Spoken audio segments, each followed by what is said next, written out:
এটাই আমার হোস্টেল, এই অফিস ঘর। দীর্ঘ 30 বছর পর এখানে এলাম।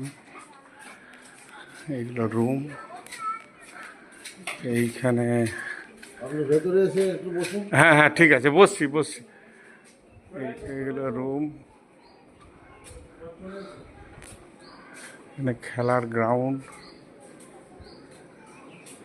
পিছন দিকে ক্লাসরুম,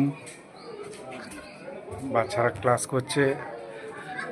আমরাও একটা সময় ক্লাস করেছি এইখানে। পুরনো স্মৃতি আবার মনে পড়ছে।